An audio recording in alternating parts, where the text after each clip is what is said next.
My channel everyone. I hope আপনারা সবাই ভালো আছেন এবং আমি অনেকটাই ভালো আছি। আজকের এই ভিডিওটা অনেকটাই গুরুত্বপূর্ণ, অনেক নতুন ইউটিউবার অথবা অনেক ইউটিউবারদের জন্য এই ভিডিওটা অনেকটাই গুরুত্বপূর্ণ।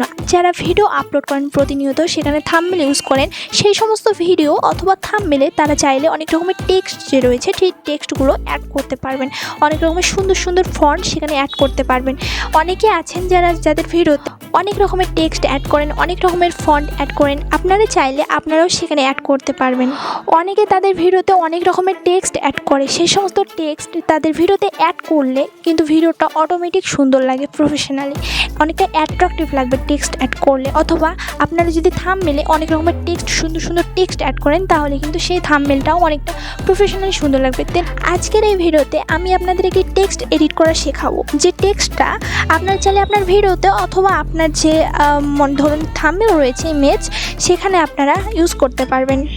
দেন আপনারা যদি আমার চ্যানেলে নতুন হয়ে থাকেন তাহলে অবশ্যই সাবস্ক্রাইব করবেন এবং পাশে থাকা বেল বাটনটিকে প্রেস করে অলে সিলেক্ট করে দেবেন। দেন প্রথমেই আমরা এখানে পিক্সেলল্যাব অ্যাপ্লিকেশনটি যে রয়েছে সেই অ্যাপ্লিকেশনটিকে ওপেন করলাম। ওপেন করার পর আমরা এখানে একটি ব্যাকগ্রাউন্ড কালার নিয়ে নেব, মানে আমি একটি ব্যাকগ্রাউন্ড কালার এখানে নিয়ে নিচ্ছি আপাতত হোয়াইট কালার। দেন আপনারা আপনাদের ইমেজে যে টেক্সটটা অ্যাড করতে চান সেই টেক্সটটা এখানে লিখে দেবেন। ধরুন আমি এখানে একটি এক্সাম্পলের জন্য এখানে একটি টেক্সট লিখে দিচ্ছি, যেটা হচ্ছে ব্যাকগ্রাউন্ড লেখার পর আমি এটার একটা কালার সিলেক্ট করব, যাতে করে আমি আপনাদের বোঝাতে পারি। দেন রাইটে ক্লিক করার পর আমি এটা একটা ফন্ট আমি এখানে যে কোনো ফন্ট সিলেক্ট করলাম। সিলেক্ট করার পর আমি ধরুন এই ফন্টটা সিলেক্ট করলাম, করার পর আমি এটাকে ছোট করে দেব অবশ্যই, যাতে করে আমি আপনাদের বোঝাতে পারি। দেন আমরা চলে যাচ্ছি আমাদের নেক্সট যে অপশান রয়েছে সেই অপশানে। এখানে একটি অপশান দেখতে পারবেন টেক্সচারে ক্লিক করবেন, করার পর এখানে ইমেজে ক্লিক করবেন, করার পর আপনি আপনার গ্যালারিতে গিয়ে একটা যে কোনো ইমেজ নিয়ে নেবেন, মানে আপনি যে ইমেজের টেক্সটে অ্যাড করছেন সেই ইমেজ নিয়ে নেবেন। ধরুন আমি এই ইমেজটা এখানে অ্যাড করলাম, দেখতে পাচ্ছেন এই যে ফন্টটা রয়েছে সেই ফন্টে আপনি যে ইমেজ লাগাতে চান সেই ইমেজ কিন্তু এই ফন্টটাতে লাগাতে পারেন। আপনি এইভাবে এডিট করতে পারবেন।